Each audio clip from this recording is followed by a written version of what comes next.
الکریم۔ دو آیات قرآن کریم کی سورہ لیل سے میں نے تلاوت کی۔ پچھلی جو آیتیں تھیں ان میں ان بدبختوں کا ذکر تھا جنہوں نے اللہ تبارک و تعالیٰ کے محبوب حضرت محمد مصطفیٰ صلی اللہ علیہ وسلم کے دین کو نہ مانا اور بدبخت بنے، جن کے لیے جہنم کی آگ مقرر ہوئی۔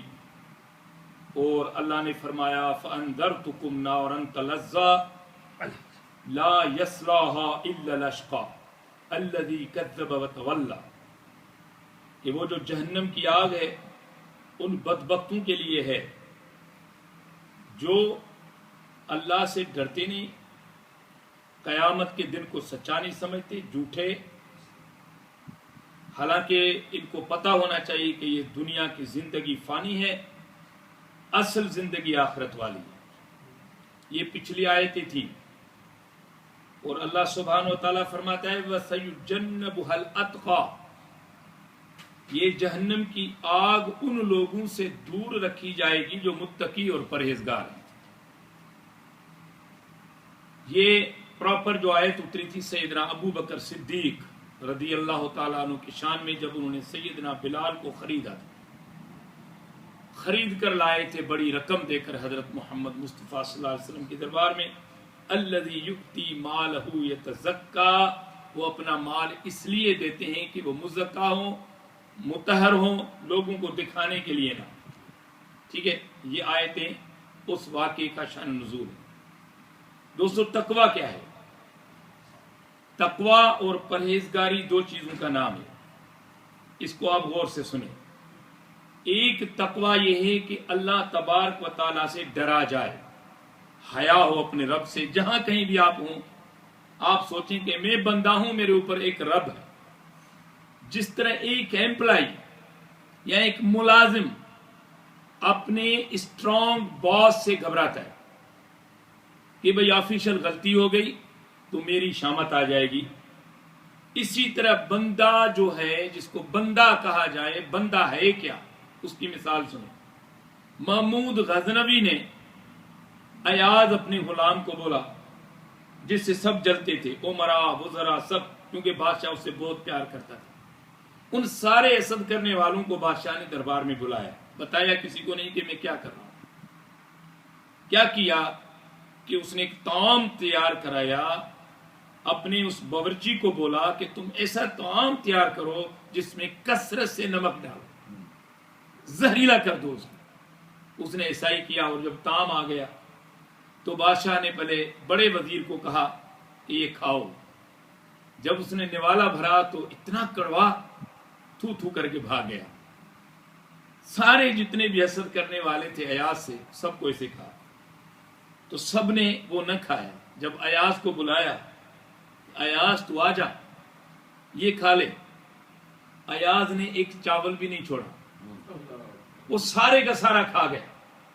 تو بادشاہ اب ان سے پوچھتا ہے کہ ایاز بات تو بتا، تجھے یہ طعام کڑوا لگا کہ نہیں؟ کہتا ہے حضور بہت کڑوا تھا۔ پھر تم نے عقل استعمال نہیں کی، جس طرح سب نے اس کو پرے کیا طعام کو، اور تو سارا طعام کھا گیا۔ تو اس نے دونوں ہاتھ آداب کے باندھے۔ یہ غور کیجیے گا جو بات کر رہا ہوں، کیا کیا اس نے؟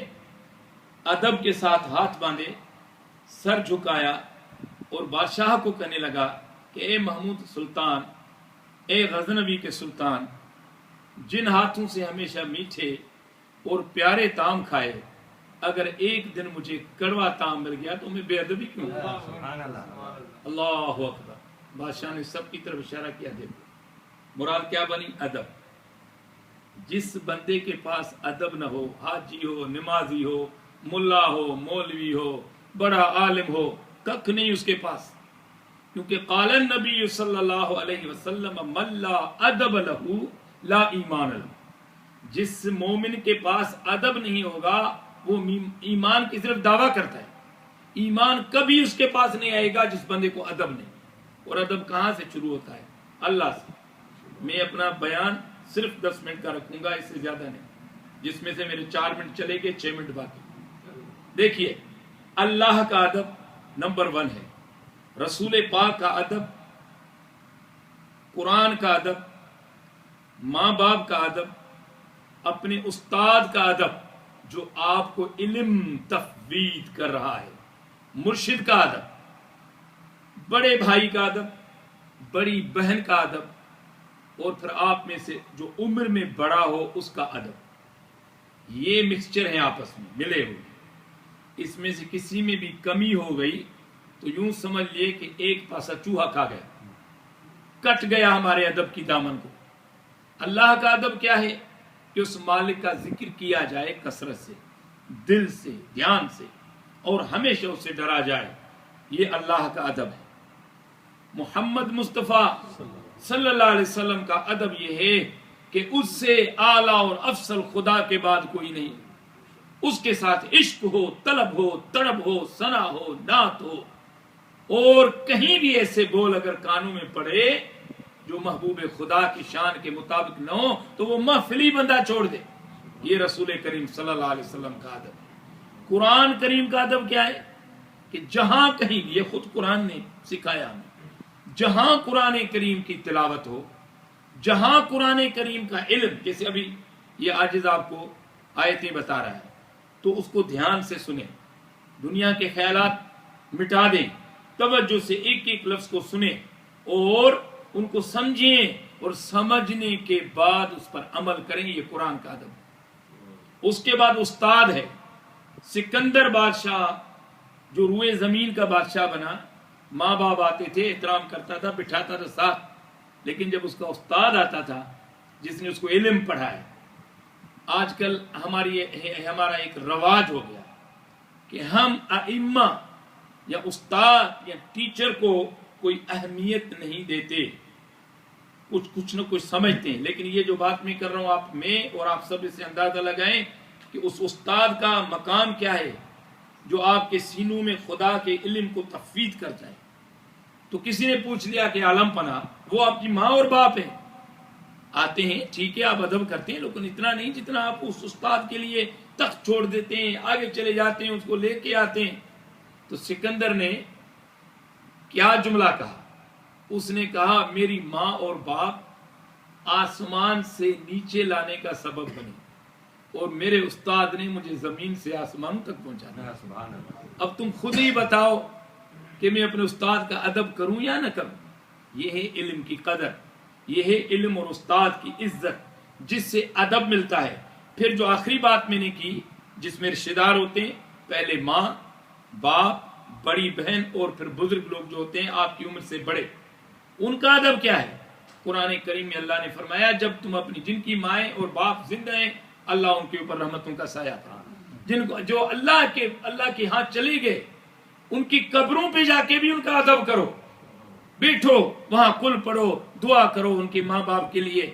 اللہ کے رسول صلی اللہ علیہ وسلم نے فرمایا کہ قرآن نے بھی فرمایا کہ جب تم اپنی ماں کے سامنے ہے، جب تم اپنے باپ کے سامنے ہے تو نیچی آواز میں بات کر. اور آپ کو پتہ ہے نیچی آواز میں بات کرنا یہ خصوصاً کس کا ادب ہے؟ جناب محمد مصطفیٰ صلی اللہ علیہ وسلم کا. آپ جب جاتے ہیں نا عمرے پہ تو وہ آیت مواجہ شریف کے اوپر لکھی ہوئی ہے. اللہ نے فرمایا ہے کہ اللہ تعالیٰ ان مومنوں کو جو ہے بہت عزت کی نگاہ سے دیکھتا ہے جو نبی کی آواز کے نیچے آواز کرتے ہیں اور ان کے اوپر خدا کی ملامت ہوتی ہے، ان کے اعمال چٹ کیے جاتے ہیں، جو مصطفیٰ کے آواز کے اوپر اپنی آواز کو بلند کر دیتے ہیں. دیکھیں یہی ادب جو ہے ماں باپ کے لیے اللہ نے قرآن میں فرمایا کہ تو انہیں تمیز سے بات کر، ان سے سختی سے بات نہ کر، تو بیٹا ہے اور اپنی ماں اور باپ کے تو سامنے جائے تو جھک کے سلام کر اور ان کے سامنے بلند آواز سے بات نہ کر. جب وہ بات کریں تو تو خاموش رہ، ان کی بات سن لے. یہ ادب ہے ماں اور باپ کا. اور آخری جو بات کہوں گا اس کے بس دعا، آپ کی بڑی بہن، آپ کا بڑا بھائی، ان دونوں کو اور سسر کو، تینوں کو رسول کریم صلی اللہ علیہ وسلم نے والدین کا مقام عطا فرمایا. یعنی وہ والد ہوتے نہیں ہیں، والد تو وہی ہے جس سے آپ نے جنم لیا، مقام ان کا وہی ہے. جس کی بیٹی سے آپ نے شادی کر لی وہ ایسا، آپ کی بڑی بہن ماں کا مقام رکھتی ہے، آپ کا بڑا بھائی باپ کا مقام رکھتا ہے. ان تینوں کا احترام بھی اسی طرح کیا جائے جس طرح آپ اپنی ماں اور باپ کا احترام کرتے ہیں۔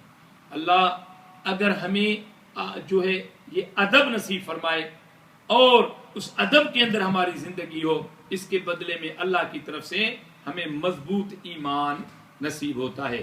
پروردگار کی بارگاہ میں دعا کرتے ہیں کہ یہ عاجز جو آپ کے سامنے بیٹھا ہے اور آپ تمام ساتھی ادب والے بن جائیں، اللہ کے گھر کا ادب کریں، وہاں آواز بلند نہ کریں، ماں باپ کا ادب کریں، نبی پاک کا ادب کریں۔ جب ہم ایسے بن جائیں گے تو فیوز و برکات ہمیں نصیب ہوں گی اور اللہ کا حبیب ہم پہ راضی ہو جائے گا۔ تقبل منا یا الہی انت ولی فی